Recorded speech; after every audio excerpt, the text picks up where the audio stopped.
E eu quero convidar você que tem a palavra de Deus, pegar o livro de Gálatas. Está no Novo Testamento, livro de Gálatas. É um livro antes de Efésios e depois de Coríntios. Bem fácil de achar. Depois de Coríntios, livro de Gálatas. Gálatas 5:1. Pega aí a tua palavra. Você que está em casa, nos acompanha e reza conosco. Uma alegria estarmos juntos. Aí compartilhando com as pessoas. Falou, começou o acampamento nesse domingão, já louvamos o Senhor.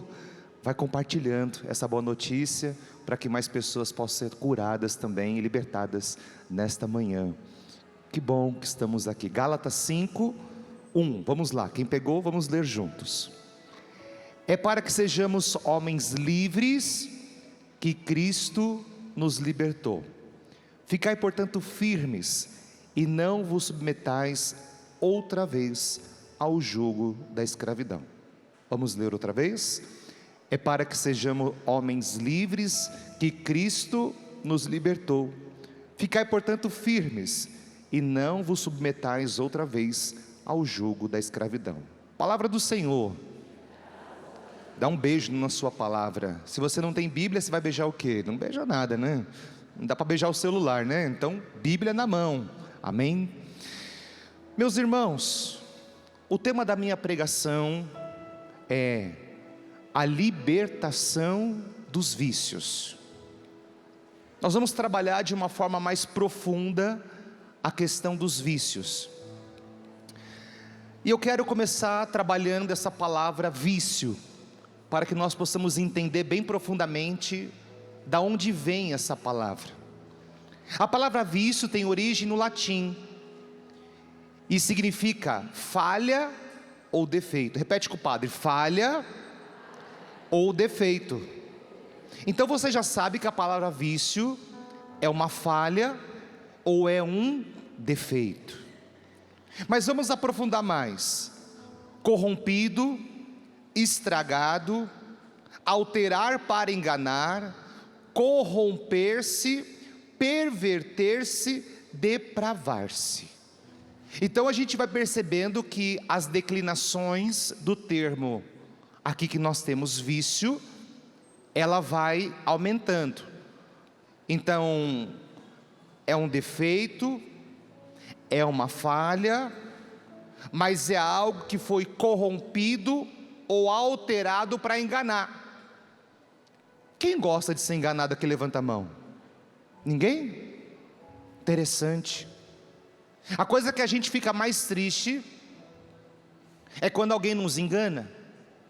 Por exemplo, quando você vai colocar gasolina em um posto e de repente seu carro estava funcionando, que era uma beleza. Aí você coloca uma gasolina no seu carro e não paga barato. E de repente seu carro começa a falhar. Aqui nunca ninguém passou por isso, graças a Deus, né? E aí você percebe que você logo diz: essa gasolina estava... Vocês estão vivos ou mortos? Misericórdia, hein? Fala, acorda em nome de Jesus, ô defunto. Fala, ô defunto, fala aí, ô defunto. Ressuscita aí. Você vai colocar uma gasolina e você percebe que ela estava... Aleluia, milagre da ressurreição. Nesse domingo, Jesus ressuscitou. Mas veja, então nós não gostamos de ser enganados.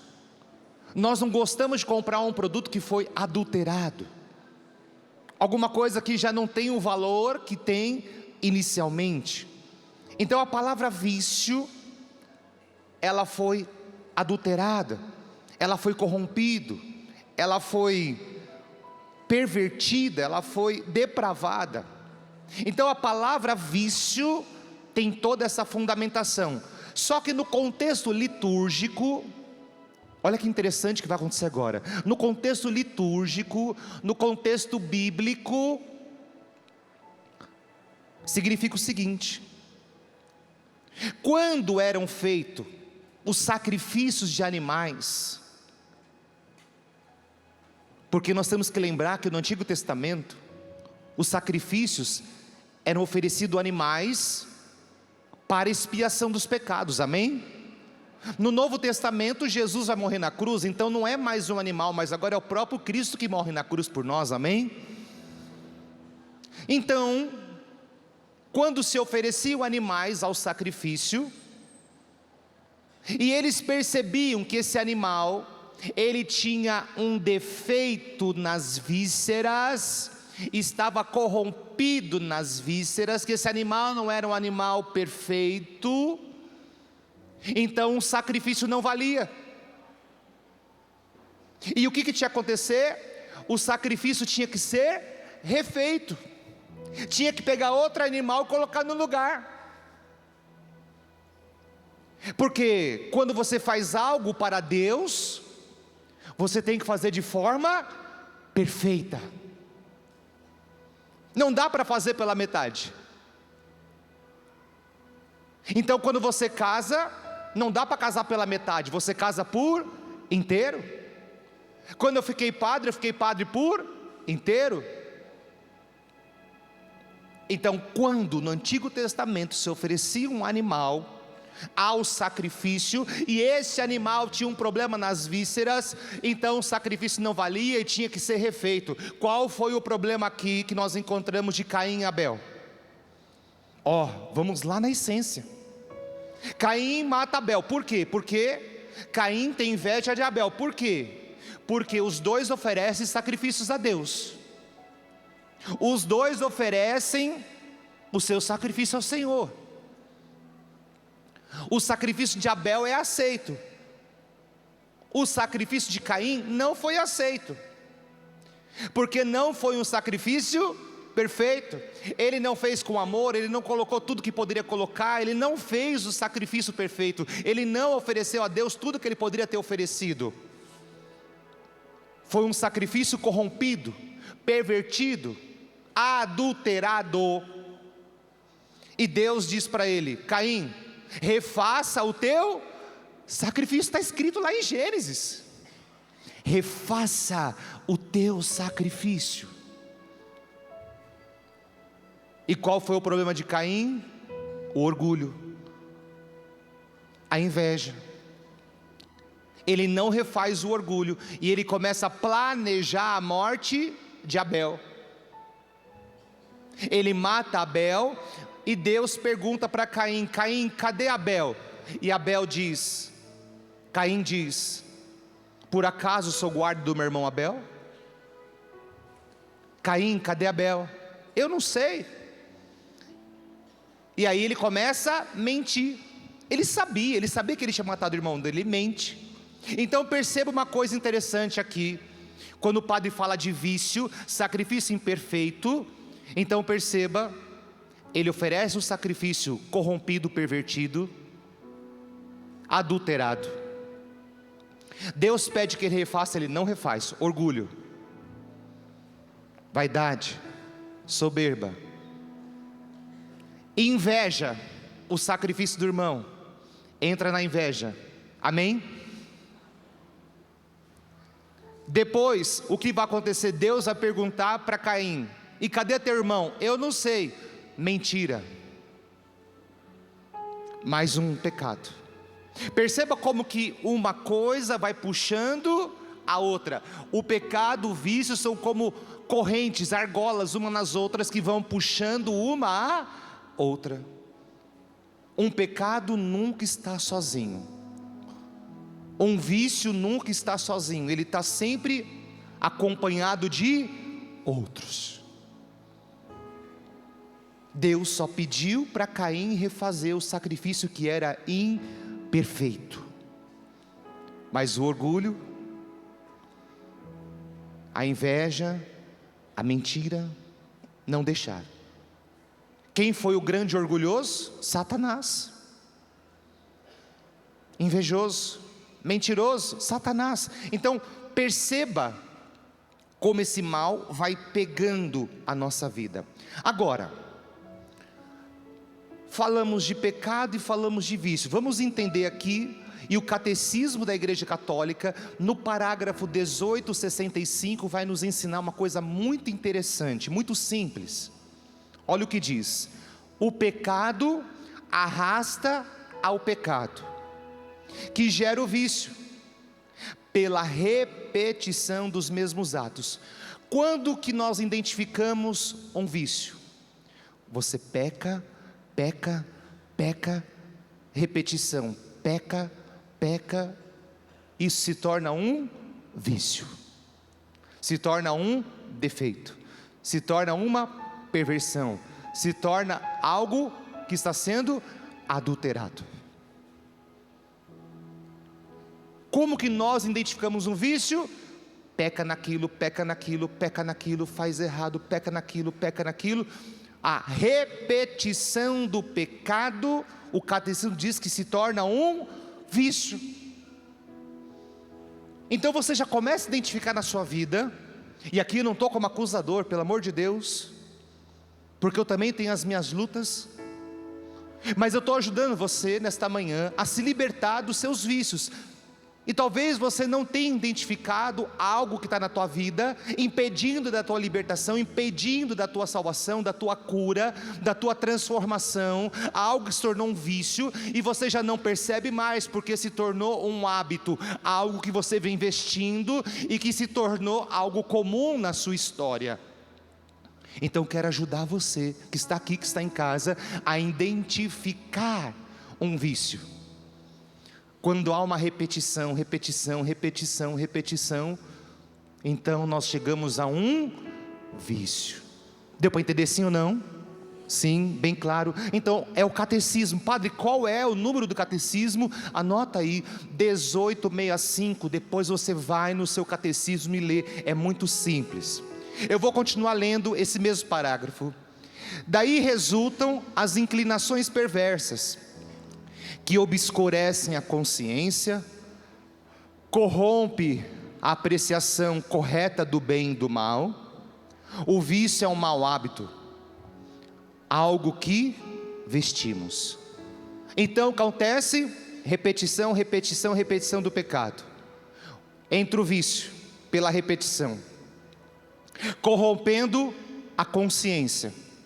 Sacrário da alma é a consciência, nos ensina a igreja. Sacrário da alma é a consciência. Então, repetição, repetição, vício. Daí, se você não luta, se você não batalha sobre isso, o que acontece? Você perde a noção do bem e do mal, ao ponto de corromper sua consciência, e você fala assim: não, isso é normal.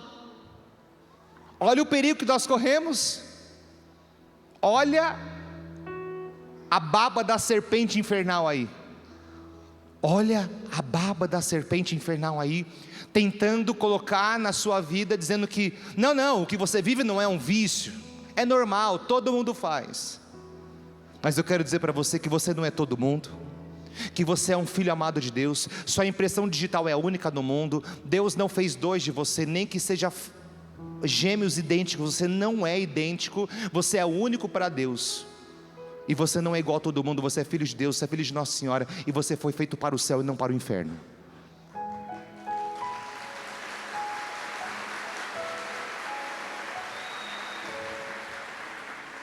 Então, o que o inimigo faz, ele quer corromper a sua consciência. Ele quer corromper aqui, ó, os seus pensamentos. Não, isso tudo bem. Aí você vai abrindo exceção, como Caim, sacrifício imperfeito, orgulho, mentira, inveja, e vai achando que é normal. E você vai caindo numa sucessão de erros, de falhas, de pecados, e de repente você está mergulhado no mal que você não sabe como sair. Os vícios aprisionam o ser humano, compromete a liberdade, afastando de Deus. O que começa a fazer então? Com tudo isso que o padre disse, nós vamos tendo um afastamento de Deus. O demônio vai te afastando de Deus, o pecado ele te afasta de Deus. O que é o inferno? O inferno é a ausência de Deus. Então você vai se afastando, já não vai mais para a missa todo domingo, já não reza o terço todo dia, e você vai desanimando, você vai se afastando. Então os vícios aprisionam, corrompem e nos afastam de Deus.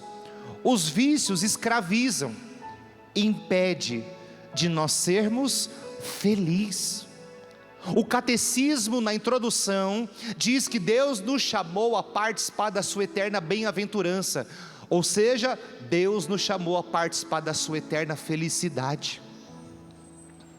Diga para a pessoa ao teu lado: Deus, abre a boca em nome de Jesus, senão eu vou dar uma bênção que nem Zacarias, você vai ficar mudo 9 meses. Fala aí, Danilo, 9 meses mudo, né, Danilo? Abre a boca em nome de Jesus. Se eu der uma beijo de mão esquerda aqui, você vai se arrepender. Deus, ficaram com medo. Te chamou para você participar da eterna felicidade dele. Você entendeu? Deus te chamou para ser feliz, meu irmão. Deus não te chamou para você ser triste. A alegria é do Senhor. E aí a gente percebe que pecado, vício, corrompendo a nossa consciência, vamos nos tornando pessoas tristes. Pode perceber, eu não conheço alguém que está mergulhado nas drogas que é feliz. Eu não conheço alguém que está mergulhado na bebida que é feliz. Eu não conheço alguém que está mergulhado na prostituição que é feliz. Eu não conheço. São aparências de felicidade, aparência de alegria, mas não é, porque ela deixou a sua consciência já corrompida. Existe um defeito, existe ali uma adulteração da essência. E vejam, olha o que diz São Tomás de Aquino para nós, grande doutor da igreja, São Tomás de Aquino. Ele diz assim: os vícios capitais são vaidade, avareza, inveja, ira, luxúria, gula, assídia. Ele fala em 7 vícios capitais.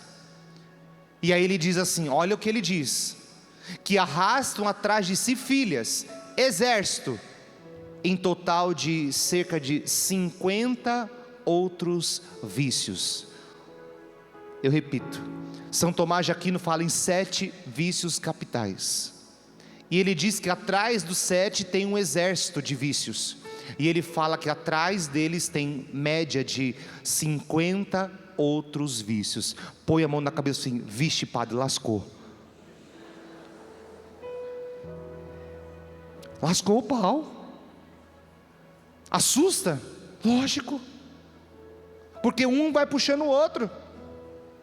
Então vamos passar rapidamente aqui. Primeiro, a soberba, a vaidade. A soberba é a autoexaltação, presunção, vaidade. O soberbo é quem se julga muito mais do que a realidade, quem anseia por reconhecimento, como maior do que os outros, quer sempre ser reconhecido, os seus próprios méritos, despreza os outros, considera os outros inferiores. Vanglória ou orgulho é a fonte de todas as fraquezas, porém fonte de todos os vícios. É aquele que despreza o outro. Eu sou melhor, o que eu faço é melhor, eu sou melhor. É um perigo. Depois ele fala, e a igreja nos ensina sobre a avareza. Avareza, forma de apego ao dinheiro. Então a avareza é o apego às coisas materiais, apego ao dinheiro, que impede que o homem seja generoso. Não é um pecado que diz respeito a grandes bens, mas é um vício que às vezes não tem nada a ver com o dinheiro. É uma doença do coração, não da carteira. Os padres do deserto, para curar essa doença, os monges propõem um método drástico, mas deveras eficaz: a meditação sobre a morte. Então, como que os monges do deserto combatiam o pecado, por exemplo, do apego às coisas materiais? Meditando na morte, porque o dia que você morrer, no seu caixão, você vai com a roupa do corpo se te colocarem. Verdade ou mentira? O que você vai levar com você quando você morrer? Nada. Avareza, o avaro. Tem gente que é tão assim que quando chega uma visita, guarda comida, guarda comida, guarda comida. Aqui não tem ninguém assim, graças a Deus. Avareza, não dá, não divide, não faz uma caridade, não é dizimista na igreja. Qual foi o problema de Judas, o traidor? Judas era aquele que cuidava da bolsa de dinheiro. Tudo que os apóstolos e Jesus ganhava de doação, quem guardava? Quem guardava? Judas. Por quantas moedas Judas traiu Jesus? 30 moedas, nós vamos ver isso na Semana Santa. A Bíblia diz que o dinheiro é o mal do mundo. Cuidado. Será que você não se tornou um avarento? Não divide, não partilha, não paga seu dízimo? A Bíblia diz algo muito interessante sobre dízimo. Pague 10% de tudo que você ganha. E diz assim: e você vai ver se eu não abro as comportas do céu sobre a tua vida. E não é só financeiro, de milagres, cura, libertação e salvação na tua família. A Bíblia diz isso para nós lá em Malaquias, no último livro do Antigo Testamento. Leia. E aí o diálogo é bonito porque diz: você tem me enganado. Enganado do que, Senhor? Jamais. Tem me enganado no pagamento das ofertas, das hortelãs e dos dízimos. Deus diz para ele que ele está sendo enganado, que ele está enganando a Deus nos pagamentos das ofertas. Cuidado. São João da Cruz diz para nós uma coisa muito interessante: que se um pássaro tenta voar, mas ele está preso por uma fina linha, ainda que seja muito fina, mas se ele está preso, ele não consegue voar. Se você estiver preso em um desses fios, você não vai ser livre, você vai ser escravo de Satanás. Cuidado, cuidado. Vamos ver se a gente não está preso em alguma dessas. Veja, meus irmãos, a inveja. Se lermos a Sagrada Escritura, ela apresenta um dos vícios mais antigos, o ódio de Caim. Aqui o padre já falou da inveja. Mas Futoshim, ele diz uma coisa muito profunda. Eu gosto muito de Futoshim, já li praticamente quase todos os livros dele. Ele diz: inveja é a tristeza diante do bem alheio, e a alegria diante do bem do outro. O que a ferrugem é para o ferro, o que a traça é para a lã, o que o cupim é para a madeira, a inveja é para a alma. Forte. O cupim arrebenta a madeira, a ferrugem arrebenta o ferro, a traça destrói a lã, a inveja destrói a alma. Eu acho que não precisa dizer mais nada sobre isso, é muito forte. Cuidado com a inveja. O jardim do vizinho é sempre mais bonito, né? A esposa do vizinho, o esposo do vizinho. Aí a gente escutava o que o Danilo pregava para nós, né? Davi não se contentou com a sua esposa, ele teve que olhar para a do vizinho, né? O do outro é sempre melhor, o carro do outro é sempre melhor, o telefone do outro é melhor, a geladeira do outro é mais bonita. Aquela pessoa que nunca está contente. E aqui me lembro de Padre Léo pregando, né? Aquela mulher que dizia para o marido que queria comprar um sofá, né? Depois queria comprar uma cortina, nunca estava satisfeito. Parece que sempre. A inveja. Cuidado com a inveja. Louve e agradeça por aquilo que você tem, a providência de Deus na sua vida. Agradeça. Para de olhar para o que é dos outros. Olha para aquilo que é teu. Olha para aquilo que você tem. Olha para aquilo que Deus te deu. Olha para aquilo que o suor do teu trabalho pode comprar. Para de olhar para o que é dos outros. Olha para o que é teu. Para de cobiçar o do outro e invejar o que é do outro. A ira é um vício destrutivo das relações humanas. Exprime a incapacidade de aceitar a diversidade, especialmente quando as suas escolhas de vida divergem das nossas. A ira é um vício alastrante, é capaz de tirar o sono, de nos levar a tramar em continuação na mente. A ira, a gente vai tramando, a gente não dorme à noite. Estamos irados com uma pessoa, irado com uma situação, você não dorme. Aqui, graças a Deus, ninguém tem ira. Todo mundo dorme a noite inteira porque não pensa em mal nenhum.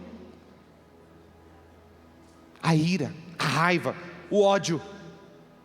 Que tem filhos. Tomás de Aquino dizia que tem 50 filhos. Cuidado. Perdoar.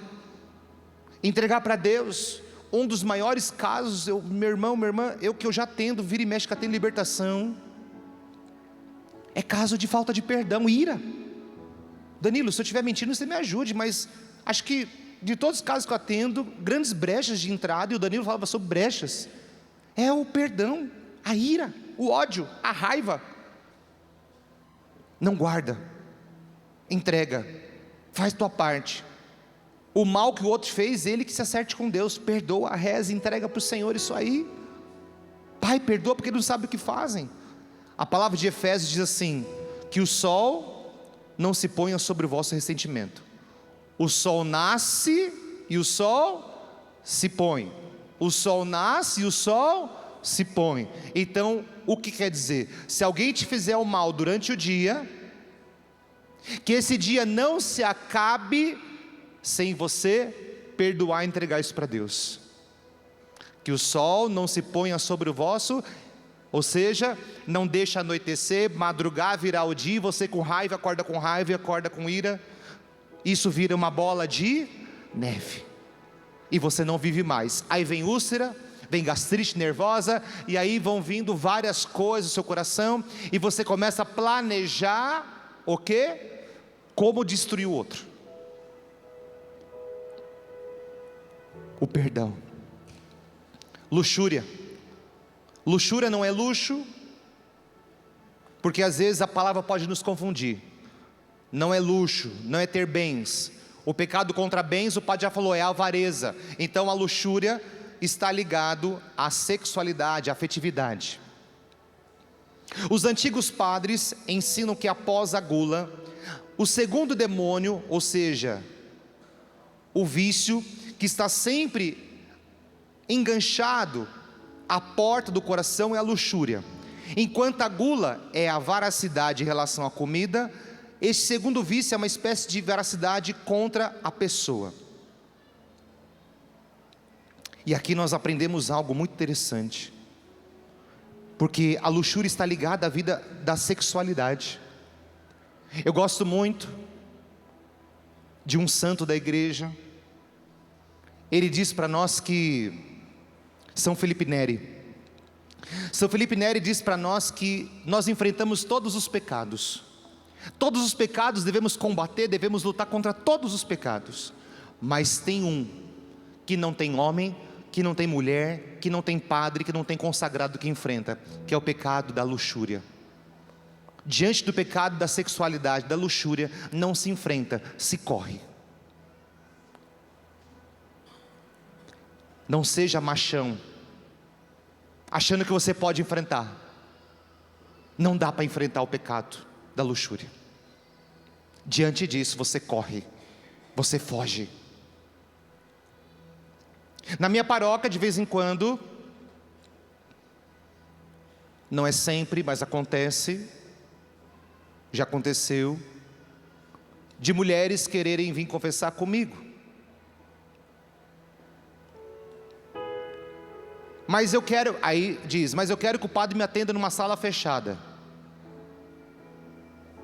Aí as minhas secretárias muito bem preparadas falam: mas o padre atende numa sala fechada. Confessionário. Ah não, no confessionário não quero. Então você quer outra coisa. E o que você quer eu não posso te dar. Pede para o teu marido.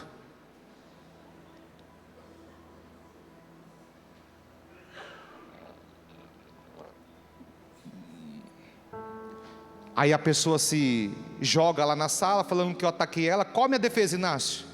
Não tem. Por isso que a igreja é muito sábia, que diz confessionário. Confessionário. Então nós temos que ter prudência. Nós temos que saber como viver. No meu carro eu não ponho crianças, não ponho mulheres.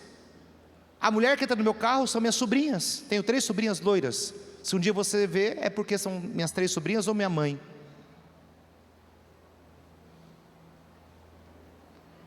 Mas eu não coloco. Prudência, sabedoria. Você que é homem, você que é mulher, cuidado. O mundo está sexualizado. Propaganda de shampoo, propaganda de remédio, propaganda disso. Tudo tem que ter sensualidade, sim ou não? Sim. Então cuidado. Cuidado com o tipo de roupa que você veste, mulher. Porque tem calças que não evangelizam. Tem blusa que não evangeliza. Tem calça que divide o céu e o inferno. Tem gente que usa, e aqui, olha gente, eu não sou contra, tá bom? Eu sou consagrado, escravo de Nossa Senhora. Não sou contra quem faz, eu fiz a minha e aconselho a fazer. Eu não sou contra quem usa véu na cabeça, ok? Mas tem gente que usa véu na cabeça e a bunda está para fora. Estou mentindo? A calça que você está usando agora, vai ficar com vergonha, né? A pessoa que está atrás, ela vai rezar ou ela vai ficar olhando para sua bunda? Desculpa, o padre é muito rasgado. Porque tem calça que não evangeliza.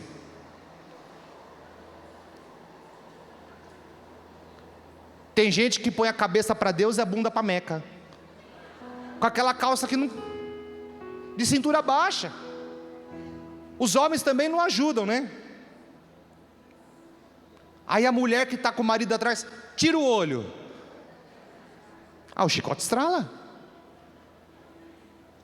Então, quando a gente fala de luxúria, é forma de se vestir.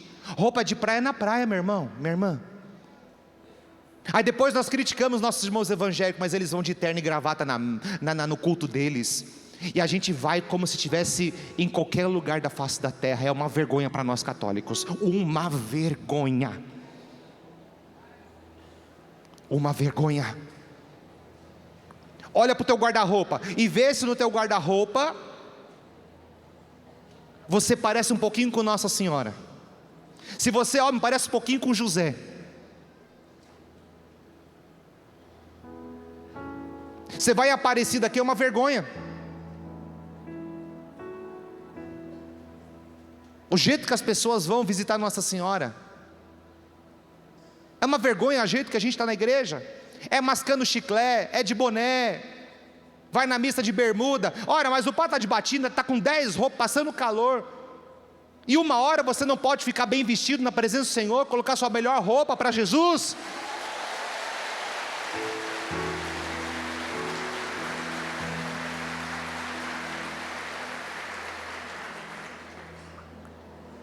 Está na hora de nós mudarmos. Está na hora de nós mudarmos. A modéstia que tanto se fala hoje. Dá para a gente ser tão bonito, dá para a gente ser tão lindo, se vestindo bem. Não a sensualidade que o mundo propõe hoje. Não faça isso com a tua vida. Põe roupa decente. Revisa teu guarda-roupa. Outro dia eu estava no aeroporto de Congonhas, que eu sou de São Paulo. O aeroporto é vizinho da minha casa, onde eu moro, na casa paroquial. E de vez em quando, na medida do possível, eu saio para uma missão e outra. Estou eu sentado, fazendo as minhas orações, aproveitando para colocar tudo em dia, porque a correria do dia vai, as orações. Daqui a pouco passa uma jovem, não sei que idade, mas não era de 12, 13, mas era seus 20, 30 anos, sei lá. De sutiã.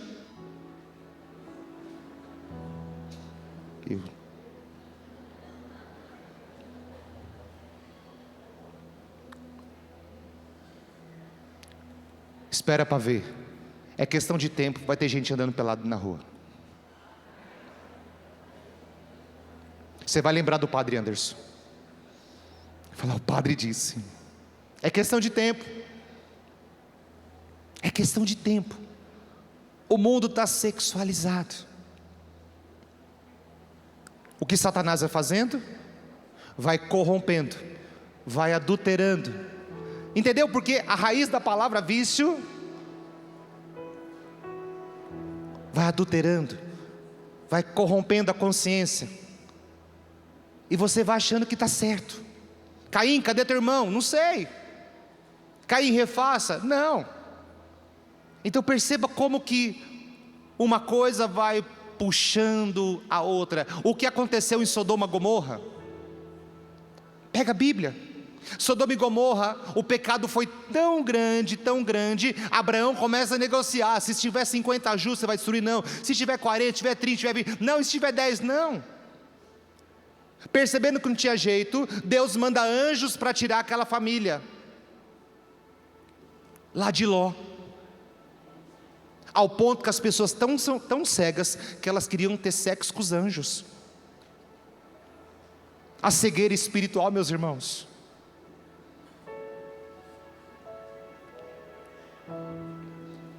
Eu quero dizer uma coisa para vocês sobre afetividade e sexualidade.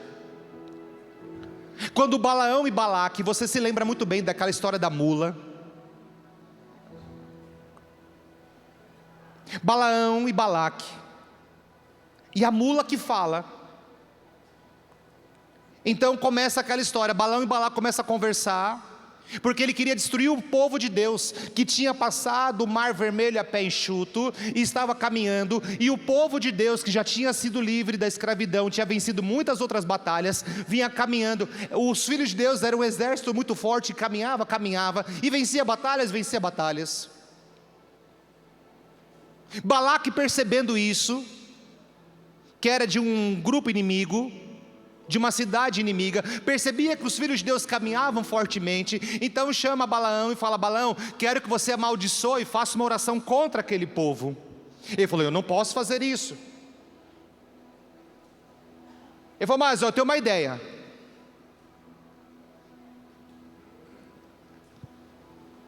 Coloca mulheres, prostitua os soldados deles, e você vencerá a batalha.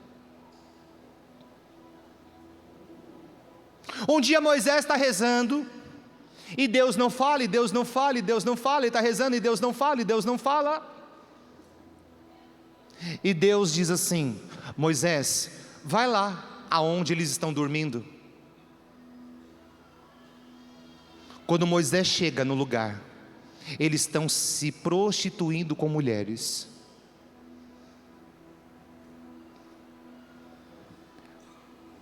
A prostituição tirou a força que eles tinham de vencer os inimigos. Cuidado.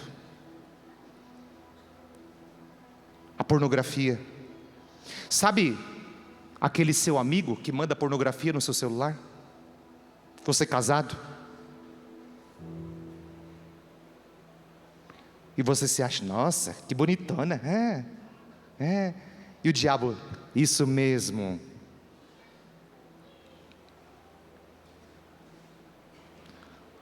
Muda o número do seu celular. Bloqueie essas pessoas. Se você quer ser salvo e quer ser santo, bloqueia, porque você está adulterando o teu casamento, você está deturpando o seu matrimônio.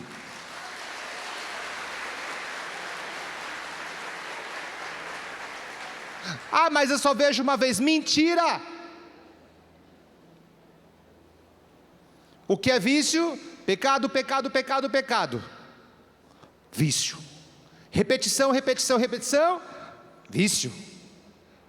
Você já faz tanto que aquilo já corrompeu, já adulterou, e você já não percebe mais, e você fica tentando achar um jeito de dizer, não, isso não tem problema.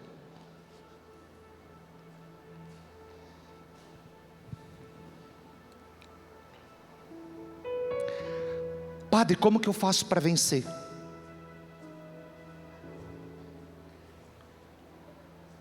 Para vencer, existe uma coisa chamada castidade.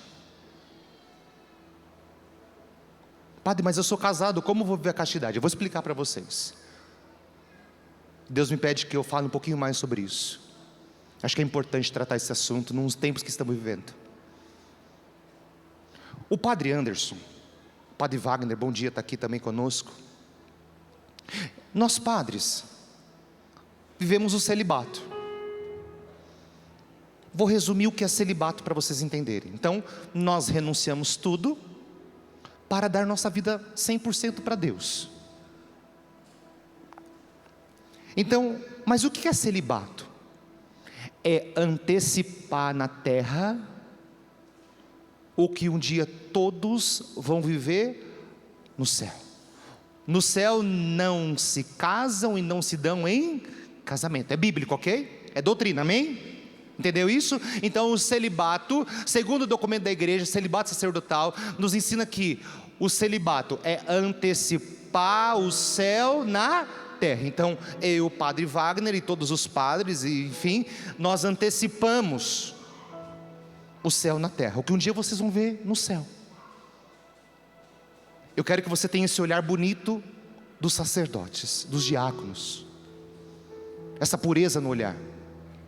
Só que não basta a gente fazer um voto de celibato, porque a gente faz o voto, tem que viver. Então como que eu vivo isso? Com a castidade. Como que é isso? Então, eu estou no meu carro lá bonitinho no farol, como padre, aí passa alguém desfilando. Então, glória a Deus pela pessoa bonita, mas eu baixo meu olhar e olho para o outro lado, amém? Isso é castidade. Agora, passa a mulher bonita, eu falo, que bonito, e eu fico tentando achar as curvas, eu pequei, amém? O que é ser casto dentro do matrimônio? É deixar de ter relação sexual? Não! Mas quando você mulher, ou quando você homem, vê uma pessoa bonita, fora do teu casamento, você glorifica a Deus pela pessoa bonita, mas você baixa o teu olhar e fala assim, mas a minha esposa é a esposa mais linda que Deus me deu para a minha vida, meu esposo é o mais lindo que Deus deu para a minha vida. É ter olhos só para ele, só para ela.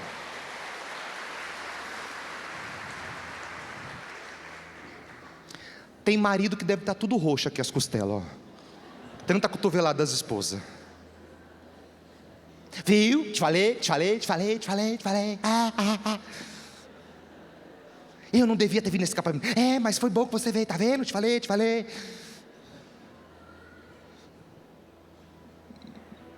A castidade, a pureza. Então, é uma luta, meus irmãos. Você que é motoqueiro, aí vê a mulher bonita, pip, pip, pecou. Ó, até combina, pecou. Quando você buzinar, sua consciência vai te acusar de hoje em diante, você está lascado. Pecou, ó, dá certo. Repete com o padre, pecou. Ah, pronto aí. Já era.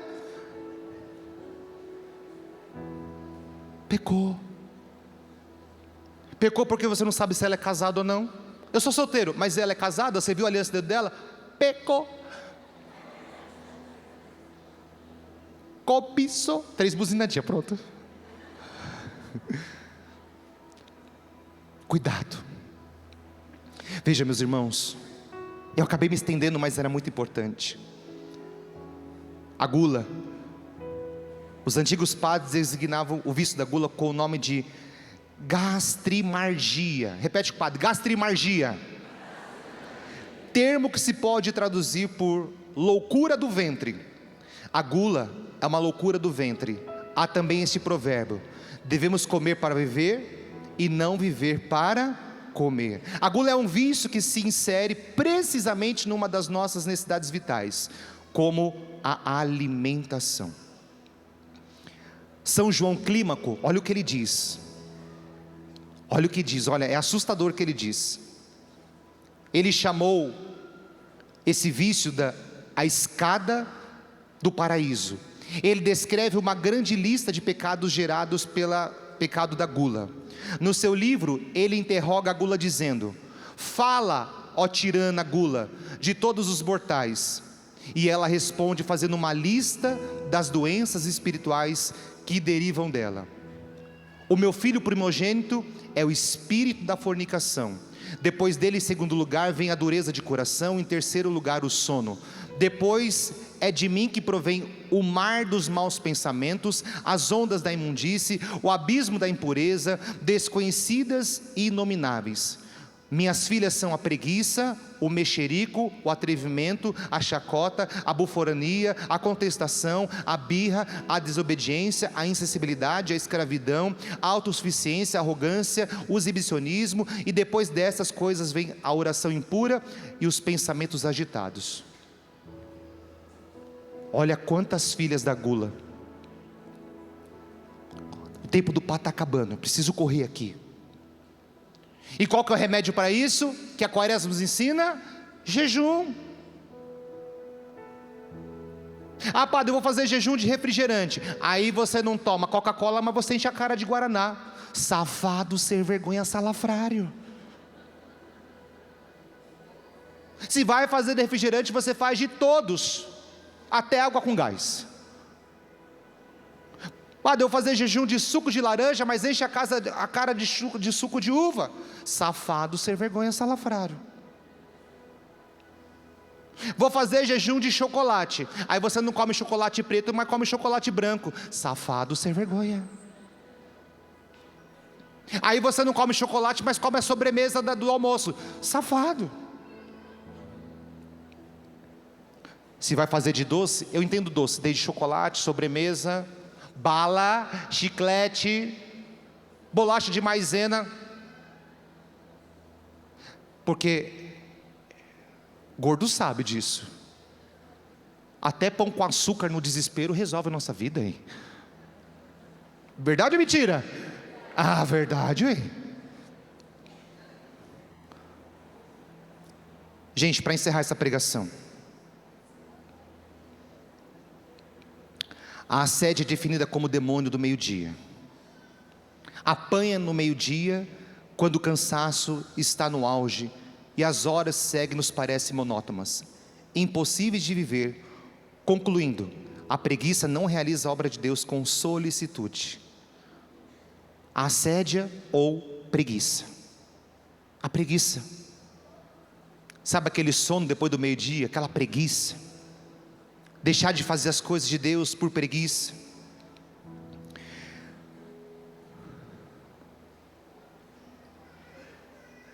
Santo Agostinho diz assim: o ocioso caminha devagar, por isso que todos os vícios o alcançam. Enquanto você ficar nessa lentidão, enquanto você tiver a sua consciência depravada, corrompida, os vícios vão te alcançar.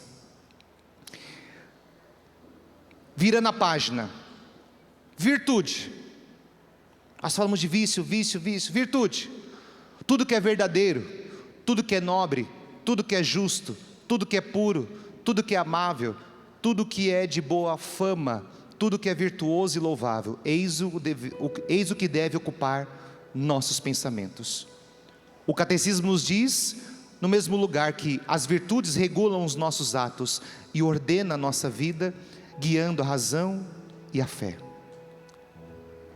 Da mesma forma como eu citei São Tomás nos vícios, eu cito São Tomás agora nas virtudes. Ele diz: a virtude é uma disposição do perfeito para o ótimo. Então, o que é contrário ao vício? Virtude. O que é contrário ao vício? O que é contrário ao vício? Quando você deixa um vício, você adquire uma. Quando você deixa um vício, você adquire uma virtude. Do perfeito para o ótimo. Chamo o perfeito o que é disposto segundo a natureza. Considere nas suas consequências a virtude, uma certa bondade. E aqui no finalzinho diz assim: a bondade de uma coisa consiste em comportar-se de modo conveniente à sua natureza. O que é virtude? Comportar-se conforme a sua natureza. Amém? O que é virtude? Comportar-se conforme a sua natureza. Quem é homem aqui? Levanta a mão quem é homem, não tenha medo do padre não. Vamos dar beijo na mão esquerda não, fica tranquilo. Você tem que se comportar como um homem, porque essa é a sua natureza. Aplaude os homens, mulheres. A sua natureza é homem. As mulheres, levanta a mão. Qual é a sua natureza, mulher? Mulher. Então você tem que ver como. Vamos aplaudir as mulheres, homens. Você não é outra coisa. Eu acho que eu disse o que você entendeu. Que hoje falar alguns termos na TV é processo. Mas você é inteligente, você entendeu sim ou não? Sim. São Tomás de Aquino diz que nós temos que ver segundo a nossa natureza, segundo a nossa essência.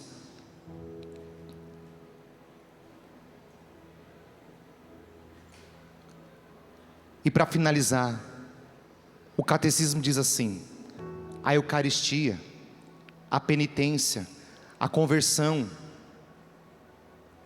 tem uma fonte de alimento na Eucaristia, porque na Eucaristia torna-se presente o sacrifício de Cristo, que nos reconciliou com Deus. Pela Eucaristia, nutre-se, fortifica os que vivem a vida de Cristo. E olha o que diz o catecismo: o antídoto, e se tem um antídoto, é porque tem veneno, que nos livra das faltas cotidianas e nos preserva dos pecados mortais.